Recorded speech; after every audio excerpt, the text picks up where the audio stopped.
Hello and welcome to NEWSPLUS here on Viewer Television. My name is Phillips Levin. President Muhammadu Buhari has waded into the diplomatic situation between Nigeria and the United Arab Emirates, which led to a visa ban on Nigerians wishing to travel to the Middle Eastern nation. The Emirate authorities in October 2022 slammed a blanket visa ban on Nigerian travelers, excluding those carrying diplomatic passports. Though the UAE did not specify the reason for the decision, some adduced the blanket visa ban on the misbehavior of some Nigerians living or working in the country. However, during a telephone conversation, President Buhari spoke to the UAE counterpart, Sheikh Zayed Al Nahyan, who doubles as the Emir of Abu Dhabi, on lifting the ban. Buhari's conversation with Sheikh Al Nahyan was contained in a statement by his senior special assistant on media and publicity, Malam Garba Shehu. The federal government says it had started the process of declaring 111 historical sites in the country as national monuments. The Minister of Information and Culture, Lai Mohammed, disclosed this in Abuja at the 26th edition of the President Muhammadu Buhari administration's scorecard series. The minister said the process of declaring the sites as national monuments had reached an advanced stage and awaiting the presidential assent. According to him, when the 111 national monuments came on board, they will be added to the existing 65. Mohammed also disclosed that the Buhari administration had published the first edition of Nigeria's national festival calendar. Now, Nigeria has recorded 216 diphtheria cases and 40 deaths according to the Nigerian Center for Disease Control and Prevention (NCDC). Leader of the diphtheria pertussis technical working group NCDC, Dr. Bola Lawan, confirmed that the confirmed cases were reported in 4 states as Kano, Yobe, Lagos, and Osun. According to World Health Organizations, diphtheria is an infection caused by the bacterium Corynebacterium diphtheria. Signs and symptoms usually start 2 to 5 days after exposure and range from mild to severe symptoms, often come on gradually, beginning with a sore throat and a fever. Lawan said that the majority of the deaths were recorded in Kano State, while Lagos State recorded 2 deaths. And on the 2023 elections, the Kano State Peace Committee has expressed concern over the increase in violent attacks among political supporters in the state. Now, this is contained in a statement by the Secretary of the committee, Ibrahim Waya, and released to the newsmen on Tuesday. Waya said the committee had observed with dismay that the recent peace accord signed by 8 political parties, governorship candidates in the state, had been grossly violated by some party supporters, with violent clashes in recent times, especially at the Dambata Makoda, Remin Kebi, Mandawari, Rigiyar Lemu, and other local governments. According to him, the Peace Committee is very much disturbed by these emerging threats to the peace and security of the state. As the 2023 general elections approaches, the Nigerian Army, in collaboration with other sister security agencies, have commenced a 3-division operation planning Kadar in Bauchi aimed at addressing security challenges in some parts of the country. In his welcome address, General Officer Commanding 3rd Division, Nigerian Army, Major General A.B. Ibrahim, says the aim of the seminar is to make sure that junior and middle-level Kadars are up to date with contemporary security issues and how to respond to some challenges. Now, Bauchi State correspondent Awal Hassan concludes the story. Addressing Nigeria's security challenges requires a multi-sectoral approach, especially now that many dimensions of insecurity have continued to emerge. Militancy in the south, insurgency in the northeast, banditry and terrorism in the northwest. Each form of insecurity has its own peculiar set of challenges requiring individualized training for security personnel operating in various zones.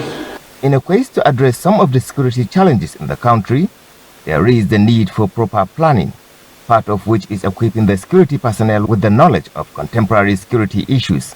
So this is to make sure that junior and middle level commanders are up to par with contemporary issues and how to respond to all these challenges. Additionally, in let's say next week Saturday, the general elections begin.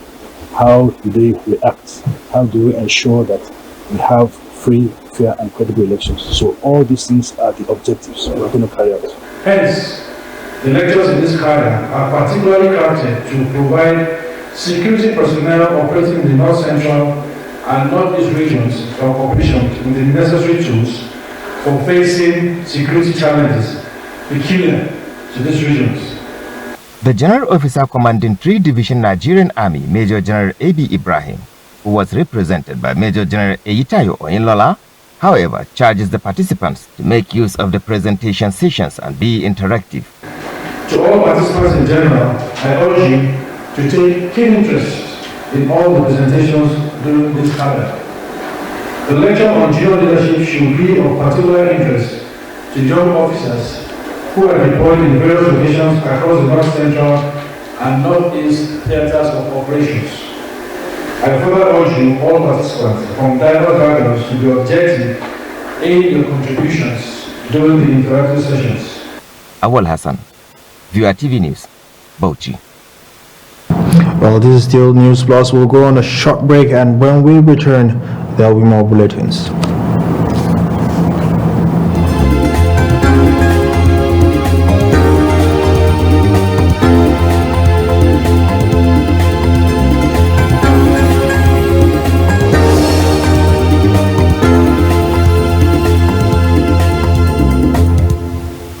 Hi, my name is Ikia Marton. Being an anchor has been a tremendous experience, from editing the news to reading the news.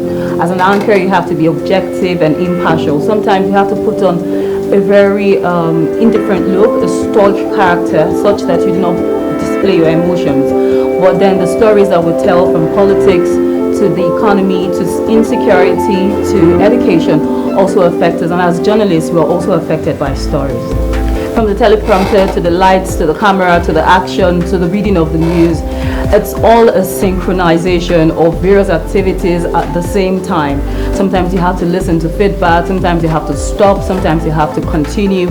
Sometimes, you know, there are technical hitches that we can never overlook, but then you have to come up with a strategy, you have to come up with your professionalism to ensure that the audience do not even know what is happening behind the scenes, and then you just have to carry on.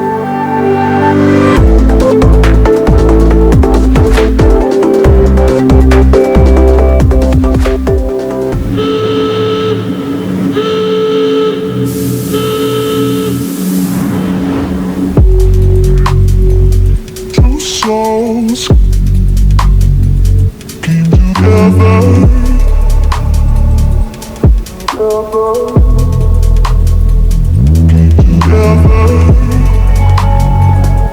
Souls came together.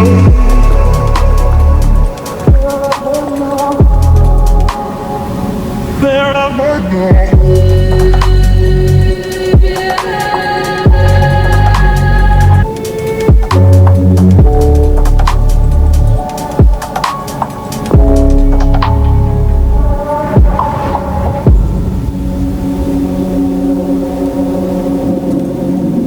Tat Fragrance, the new luxury fragrance for men and women.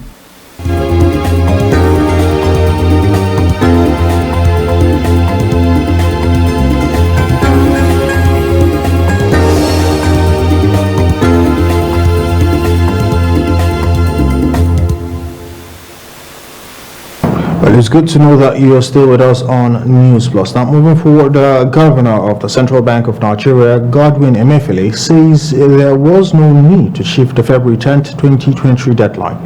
Emefiele disclosed this during a visit to the Ministry of Foreign Affairs to discuss the monetary and currency redesign policy of the bank. This comes as the Supreme Court earlier restrained the federal government from implementing the February 10th deadline for the currency swap. A 7-man panel of Apex Court led by Justice John Okoro in a unanimous ruling granted an interim injunction restraining the federal government, the Central Bank of Nigeria, and commercial banks from implementing the Friday terminal date for the old Naira notes. However, the CBN governor insisted that there was no need to shift the deadline.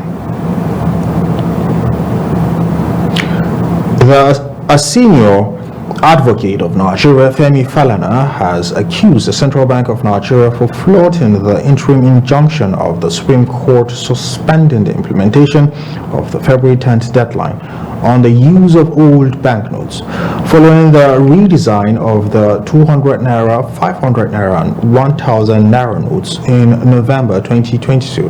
Nigerians trooped to various banks to deposit their old currencies in line with the initial January 31st deadline, which the Apex Bank later extended February 10th. However, an interim injunction granted by the Supreme Court on February 8 restrained the CBN from carrying out the implementation. But Falana, who made a live appearance on Tuesday, said the government was not ready to comply with the order. A federal high court seat in Lagos ordered the remand of an actress, Oluwadare Simi Omosheyi, in a correctional facility over abuse of Naira notes. Justice Chukwu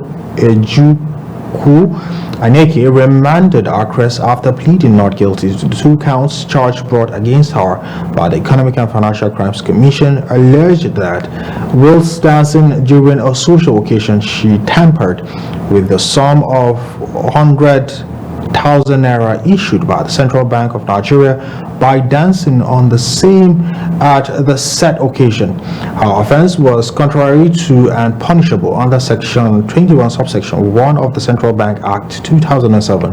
The judge ordered Omosheyi to be remanded in Kirikiri female section of the Nigerian Correctional Service till February 15th, when her bail application will be heard and determined. Ahead of the 2023 general elections, the Labour Party movement continues to gain momentum in several states as professionals for Obi-Dati presidency grassroots mobilization hit the streets of Kaduna to show support for their Labour Party candidates.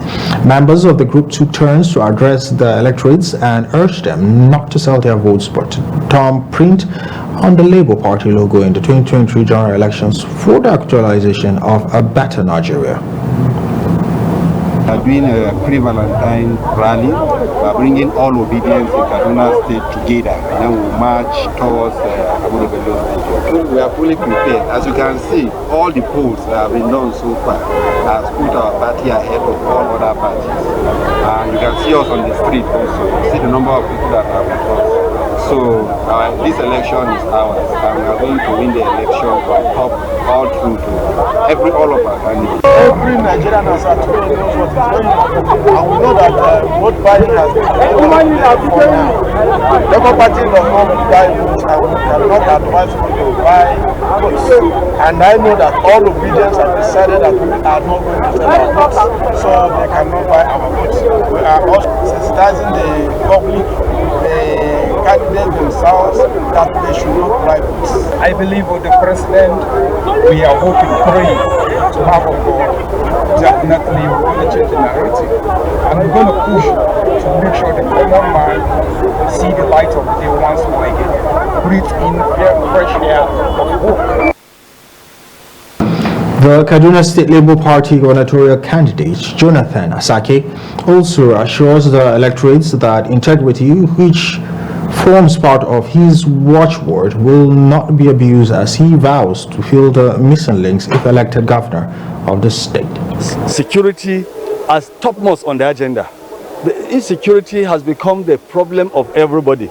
Farmers can no longer go to farm, and schools have been closed down, churches have been closed down, mosques have been closed down, businesses have been closed down, and you can just imagine the suffering, the poverty that people are going through. And so my leadership will definitely tackle that, because I've experienced it, I have seen it, and I will live by my words.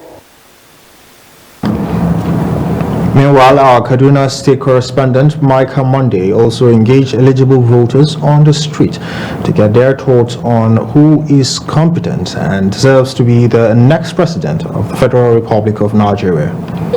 Among all the leaders, they have the opportunity. Second chance, second expression does not matter. Why won't you express for the first time? We want to go with Obi because we believe that he feels our pain. We are tired. We are tired. Killings everywhere. No sincerity. Particularly our constitution. I advise our leader of today, they should stick by our constitution. Omnia Institute of Contextual Leaders has organized a one-day interfaith and interfaith workshop towards eradicating violence before, during, and after 2023 general elections in Nigeria. The workshop, titled Electoral Integrity and Strengthening Democracy, drew participants across party and religious lines in Gombe State to chart a course for a more peaceful Nigeria after 2023 general elections. Our correspondent Christopher Luca was there and now completes the rest of the story. The history of elections in Nigeria is riddled with violence and tension that often left whole communities displaced, traumatized, and edging the country closer to the brink of disintegration. In order to maintain the fabric of peace and quiet that communities enjoy, Omnia Institute for Contextual Leadership organized this workshop to underscore the role of interfaith peacemaker teams in driving the message of peaceful coexistence before, during, and after elections. When we fight because of election, after election, what next? So we want to have a situation where our country, our societies, our communities coexist peacefully with each other so that we can gain the dividends of democracy. 2 weeks to Nigeria's general polls, these participants, drawn across political and religious lines, are expected to amplify and democratize what they have learned in their communities. For me, this is ultimate because if we live in peace, everything else will work. But if there's no peace, nothing else will work. Seriously, this workshop is one of the best workshops so far. At least to encourage my people. When I go back, at least I want to highlight all my people, sit with my youth, my women. Already we have started doing this. Peace is just like charity. It starts at home. So we mobilize people and tell them to be peaceful in their homes, in their communities, and at large in every area they come from.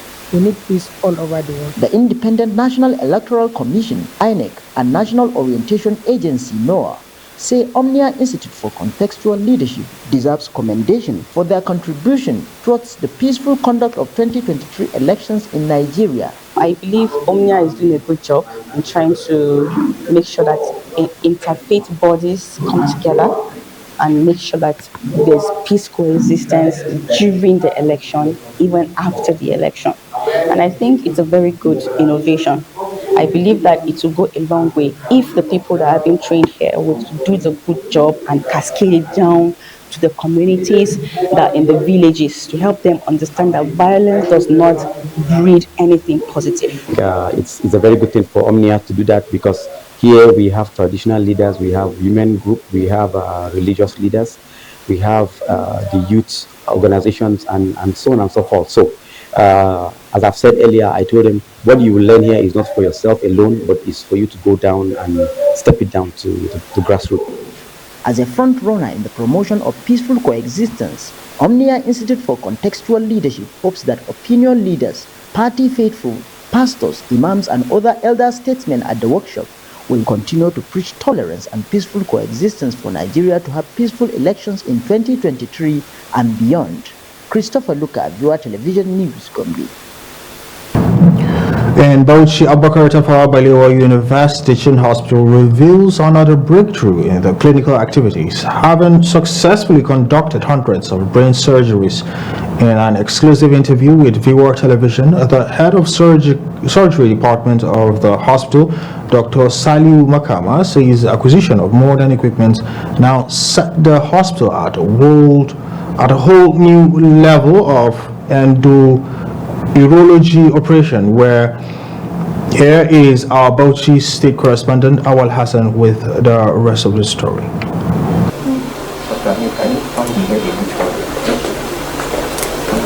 Brain surgery conducted by a consultant neurosurgeon at the Abubakar Tafawa Balewa University Teaching Hospital in Bauchi. ATBUTH Head of Surgery Department Dr. Saluhu Makama says this is one out of hundreds conducted in this hospital. If I say, in fact, I think it's hundreds, in hundreds. The brain surgery is in hundreds, so that is just what I can tell you, and of various types, even the pediatric age group, people, some children born with big head hydrocephalus, they used to do shunts, on them, and then even open brain surgeries to evacuate maybe bleeding, intracranial bleeding into the head because of accidents, some tumors, of the brain, the neurosurgical unit, actually they are doing very well, and I think they are handling that aspect of surgery. These and many other complicated series of surgeries are made possible by the acquisition of modern equipment at this hospital. Well, depending on what you do, depend on the extent of equipment at your disposal. I know that in urology units, which I belong, we have been doing so many minimal access surgeries or endoscopic surgeries, we have been doing transurethral resection of the prostate, I mean endoscopically without opening passing, bladder tumors, bladder cancers, we do cystoscopies, and take biopsies, and then again, we remove foreign bodies, in the bladder, in the ureter, stone crushing without opening patients. And then we are going to the next level, actually, with the acquisitions of modern equipments, for urology unit. We are going for full endourology, operations. The Abubakar Tafawa Balewa University Teaching Hospital, Bauchi, is aiming to advance to cater for its community and discourage medical tourism. With these ones, we will be very much comfortable, to, in fact, compete with what is being done elsewhere, and by so doing, we are going to reduce remarkably this medical tourism that people used to go out, to other countries, Egypt, India, China, and even the Western countries, Europe and whatever. So with this one, this hospital also provides a conducive platform for teaching and learning, and this is how the students learn. Awal Hassan, Viewer TV News, Bauchi.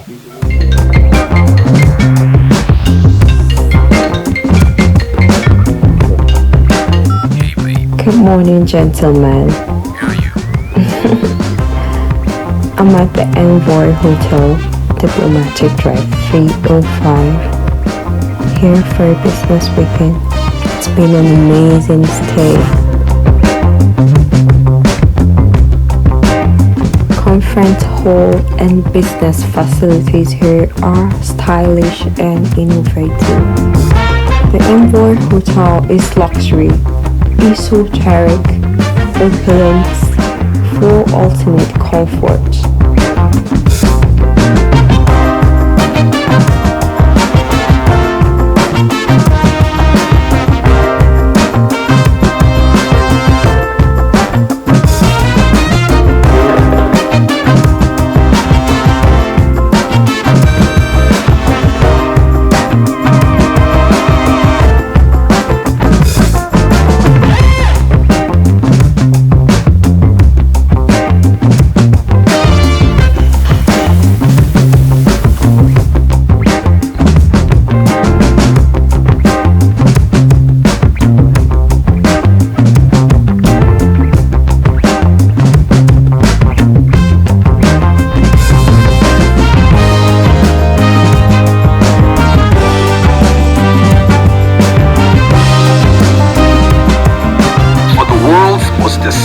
Travelers, we are more than just a place to stay.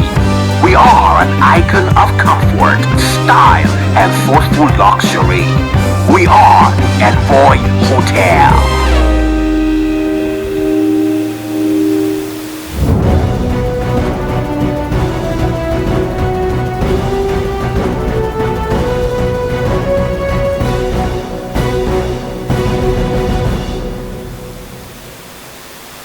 Well, welcome back. Now, away from Nigeria, the African Union Commission has announced that it will be sending a 90-strong observer mission to Nigeria for this month's election. Africa's most populous country goes to the polls on February 25th, but has been plunged into crisis in the run-up to the vote with dire shortage of cash and fuel. The African Union Election Observer Mission is being headed by former Kenyan President Uhuru Kenyatta, who will help broker a deal to end 2 years of war in northern Ethiopia and is meditating in the conflict in the Eastern Democratic Republic of Congo. The AU said the objectives of the mission were to provide an accurate and impartial assessment to the electoral process, offer recommendations for any improvement in future polls, and demonstrate AU support towards consolidation of democracy, peace, stability, and development in Nigeria. Now, Pakistan and International Monetary Fund (IMF) have resumed their talks virtually with Islamabad, hoping that the discussion will help to ease pressure on the country's ailing economy. Islamabad's Finance Secretary Hamid Sheikh told the newsmen that the duration of the talks cannot be confirmed, but intend to finish the talks at the soonest. The Southern Asian country had held talks with the IMF for 10 years in Islamabad from January 1st to February 9th, but both didn't reach a deal. Though IMF in a statement said that both have agreed to stay engaged in virtual discussions in the coming days to finalize the implementation details. The talks between the two focus on 9th review of the IMF's extended fund facility arrangement with the Pakistan that was concluded in 2019. The IMF also highlighted the key priorities discussed, which included increasing revenue, reducing integrated subsidies, and scaling up social protection programs. A 43-year-old gunman killed 3 students, wounded 5 others at Michigan State University before an hour-long manhunt ended with the suspect's death from a self-inflicted gunshot, authorities said. Investigators had no idea why the suspect went on a shooting rampage on the campus in East Lansing, Michigan, about 90 miles northwest of Detroit. Jim Tereska, special agent in charge of the FBI's Detroit office, said at a briefing. He confirmed the gunman had no known affiliation to the university. The gunman was identified as Anthony Dwayne, said Chris Roseman, Deputy Chief of Michigan State University Police Force.